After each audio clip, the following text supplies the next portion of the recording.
Ang kapayapaan ay mahalagang pundasyon ng bagong Pilipinas. Kaya pinapatatag natin ito kasabay ng ating pag-unlad. Patuloy tayo sa pagpapatibay ng ating kapulisan at sandatahang lakas.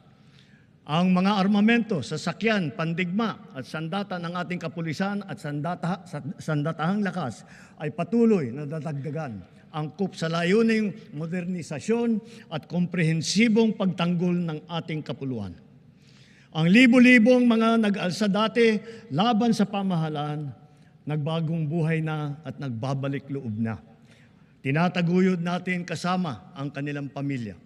Katuwang ang pribadong sektor, pinapaunlad din natin ang kanilang pamayanan at naglalatag tayo ng mga daan, patubig at marangal na hanap buhay. Bukod sa programang panghanap buhay, nagpagawa tayo ng mga health station, mga silid-aralan, mga water system, street light, na ngayon napapakinabangan ng mahigit 13 milyong Pilipino na ngayon ligtas na mula sa kaguluhan.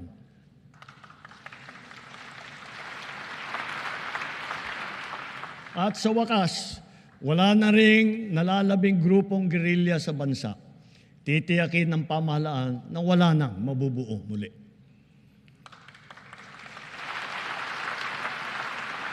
Magkakasangga ngayon ang AFP, PNP at mga dating rebelde sa pagpapanatili ng kaayusan at kapayapaan sa BARM. Kaya naman, ang lipunan natin ngayon ay mas mapayapa, mas mapangalaga rin sa karapatang pantao, anuman ang edad, kasarian, kondisyon o pangkat. Ngunit, kahit pa sinasabing bumababa ang antas ng krimen sa bansa, walang ibang magpapalubag ng pangamba at pagkabahala lalo na sa ating mga biktima mismo ng kriminalidad. Kaya ang puwersa ng ating kapulisan ay nagbabantay at rumoronda na para nararamdaman ng taong bayan. Sila ay re-responde sa tawag ng tungkulin sa loob lamang ng 5 minuto.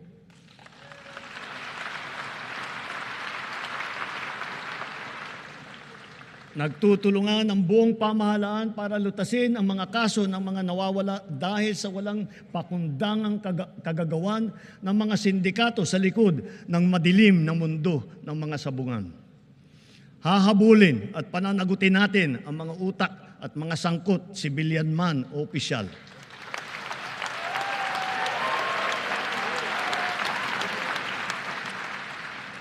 Kahit malakas, mabigat o mayaman, hindi sila mangingibabaw sa batas.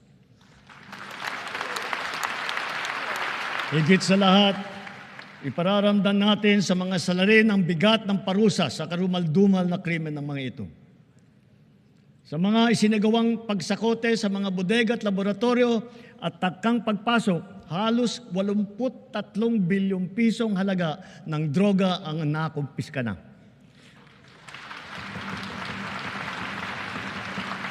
Kamakailan lamang, may mga malalaking kargamento na nagkakahalaga ng bilyon-bilyon na nasabat natin sa Zambales, sa Pangasinan, sa Cagayan, Tondo, Muntinlupa, Ilocos Sur, Ilocos Norte, Cebu, Batangas, Rizal at Cavite. Noong isang buwan, personal kong sinaksihan ang pagsira ng halos 1.5 tonelada ng shabu at iba't ibang klase pa ng illegal na droga. Sa lahat ng mga operasyon na ito, mahigit 153,000 ang naaresto. Mahigit 9,000 at 600 sa kanila ay high-value target. Ang pinakamasaklap, mahigit 677 sa kanila ay kawani ng pamahalaan. Mahigit 100 ay halal na opisyal. Mahigit 50 ay pulis.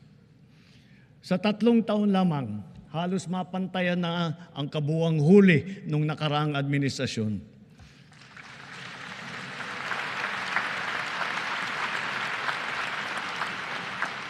Sa kabila ng mga ito, tila nagbabalikan daw ang mga pusher. Kaya patuloy ang ating mga operasyon laban sa mga drug dealer, sila man ay big time o small time. Ngayon, masasabi natin na mataas na ang tingin ng buong mundo sa Pilipinas. Dahil maayos, patas at mahinahon tayong nakikitungo sa iba't ibang mga bansa. Tumutupad din tayo sa ating mga kasunduan at sa mga batas at panuntunan na pandaigdig na komunidad. Nagpapasalamat tayo sa ating mga magigiting ng OFW dahil sa kanila na ipamalas ang angking galing, kabutihan at puso ng Pilipino sa lahat ng sulok ng daigdig. Sa harap ng mga bagong banta sa ating kapayapaan at soberanya, mas maigting ngayon ang ating paghahanda, pagmamatsyag at pagtatanggol sa ating sarili. Ganun pa man, tayo pa rin ang nagtitimpi at nananatiling nagpapasensya, lalo na sa pagtanod sa ating buong kapuluan at sa pangangalaga sa ating interes. Subalit ngayon, mas pataas pa ang ating kumpiyansa dahil mas marami na tayong mga kasangga na magiging kabalikat natin sa oras ng matinding pangangailangan. Then as now, our foreign policy remains the same. The Philippines is a friend to all. The Philippines is an enemy to none. That will be our main focus as we, the Philippines, host the ASEAN Summit in 2026.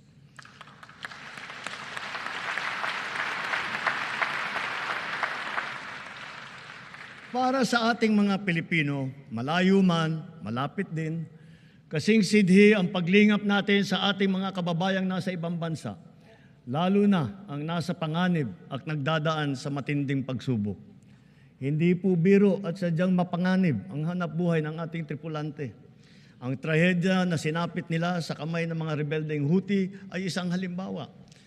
Matapos ang mahigit 4 na araw, ang mga kababayan nating nang binihag ng rebeldeng Houthi ay pinalaya na rin, dala ng ating pakikipagtulungan sa Sultanate of Oman. Gayon din, dahil sa ating masigasig ng pakikipag-ugnayan, sa loob ng 3 taon, nagawaran ng kapatawaran ang mahigit 600 kababayan nating nahatulan dahil sa sari-saring paglabag sa batas sa ibang bansa, lalo na sa UAE, sa Qatar, sa Bahrain, at sa iba pa. And so,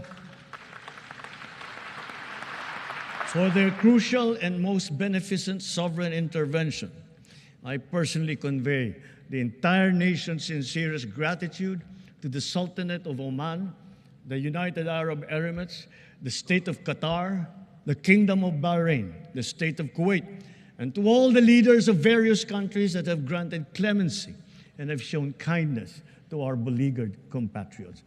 Maraming salamat po. Thank you very, very much.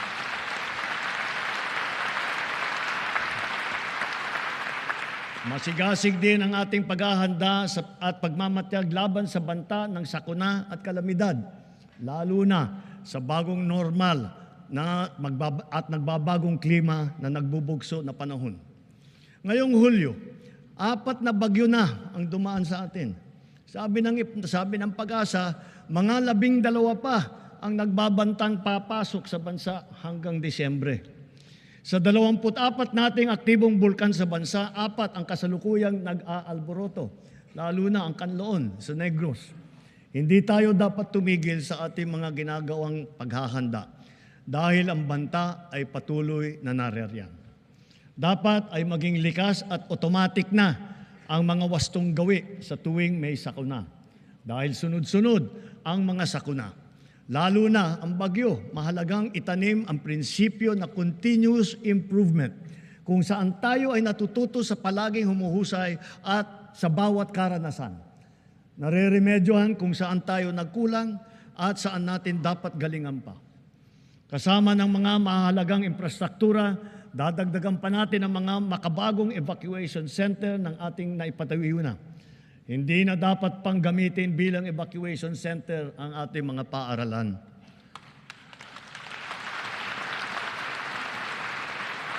Ginagamit na natin ngayon ang mga makabagong teknolohiya, lalo na sa maaga at mabisang prediksyon. Mga Doppler radar, broadband seismic station, landslide sensor system ng Pag-asa, at saka fieldbox sa iba't ibang lugar sa bansa. Sa epektibong pagsasaklolo, nakakatulong ang mga mobile command and control vehicle ng DOST na ipinamahagi natin sa 11 LGU sa buong bansa. Sa ating mga kababayan, hindi magtatagumpay ang anumang paghahanda natin kung wala ang tulong po ninyo. Hiling din namin ang inyong kooperasyon, inyong disiplina, pagmamatsyag at bayanihan bilang responsableng mamamayan. Kooperasyon sa mga malawakang ensayo, pagsunod sa mga babala at tagubilin, tulad ng agarang paglikas at pag-iwas sa mga danger zone. Disiplina, lalo na sa wastong pagtapon ng basura. Pagmamatsyag sa bawat oras. Pagmamatsyag sa bawat oras, bawat araw. Lalo na kapag may nagbabadyang hagupit na panahon sa pag-alam sa malapit na evacuation center, pakikinig sa totoong balita at pagtatalima sa mga alituntunin ng pamahalaan.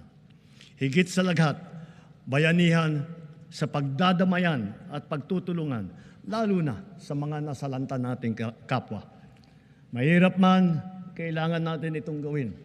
Kailangan natin magsakripisyo upang masiguro na nailayo natin sa kapahamakan ang ating mamamayan dahil mahalaga ang bawat buhay ng Pilipino.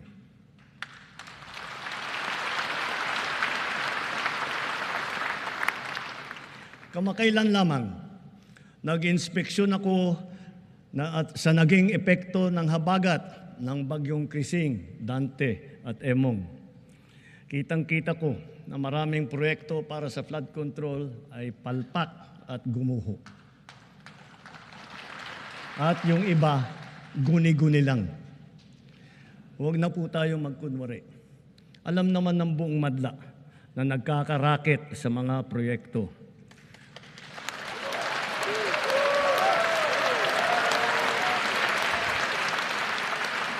Mga kickback, mga initiative, errata, SOP, for the boys. Kaya sa mga nakikipagsabwatan upang kunin ang pondo ng bayan at nakawin ang kinabukasan ng ating mga mamamayan, mahiya naman kayo sa inyong kapwa Pilipino.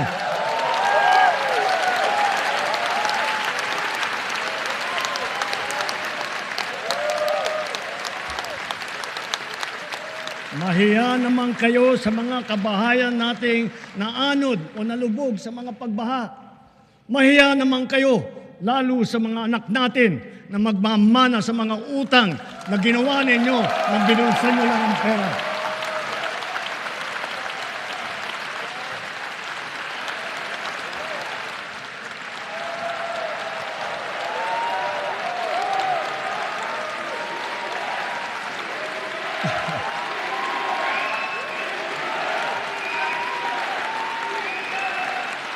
Para hindi na maulit, so that this will not happen again.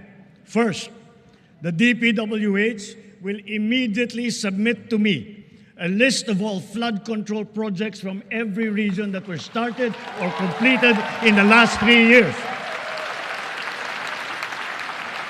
Second, the Regional Project Monitoring Committee shall examine that list of projects and give a report on those that have been failures, those that were not finished, and those that are alleged to be ghost projects.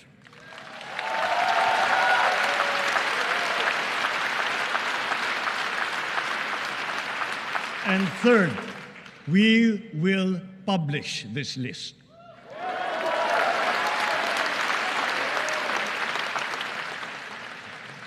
Isa sa publiko natin ang listahang ito. Kaya ang publiko na saksi sa mga proyektong ito ay malayang suriin ang listahan at magbahagi ng kanilang nalalaman para makatulong sa ating investigasyon.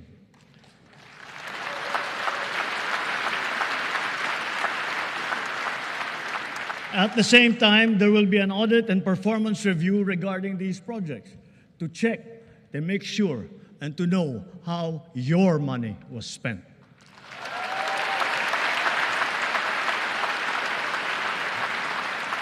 Sa mga susunod na buwan, makakasuhan ang lahat ng mga lalabas na may sala mula sa investigasyon, pati na ang mga kasabwat na kontratista sa buong bansa.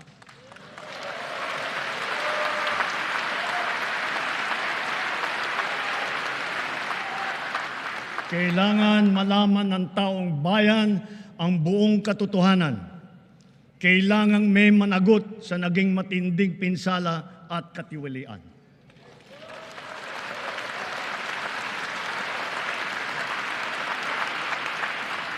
Therefore, for the 2026 national budget, I will return any proposed general appropriations bill that is not fully aligned with the national expenditure program.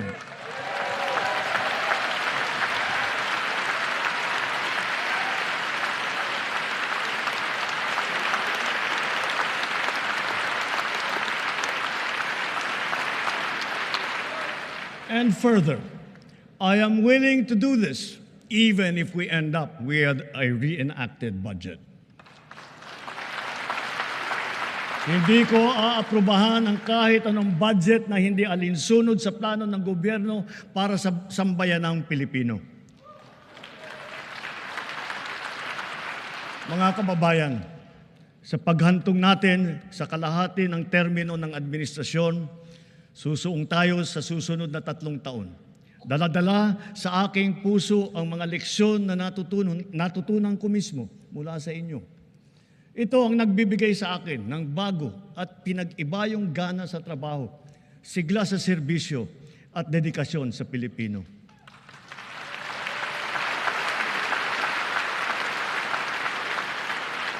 Huwag nating hayaang malihis ang ating pagtuon at pagtahak sa landas ng kaunlaran dahil nasa abot tanaw na natin ito. Ito ang ating dapat na pagtulungan. Ito ang ating dapat na pinagtutunguhan.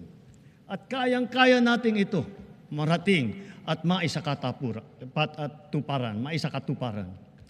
Sa wika ng ating bayani, only he who, from whatever position he occupies, whether high or low, strives for the greatest good possible for his fellow man, possesses true patriotism. Alam po natin sa ating puso kung ano ang tama, kung ano ang mali, kung ano ang mas mahalaga at mas makakabuti sa sarili, sa pamilya at sa ating bayan.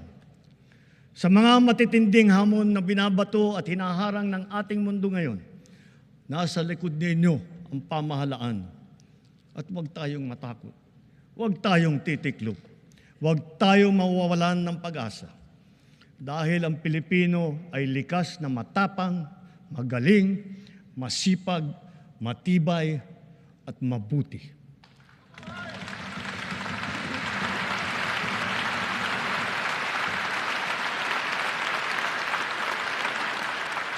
Mga kababayan, tayo ito.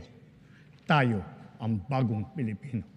Mabuhay po kayo at magandang gabi po sa inyong lahat.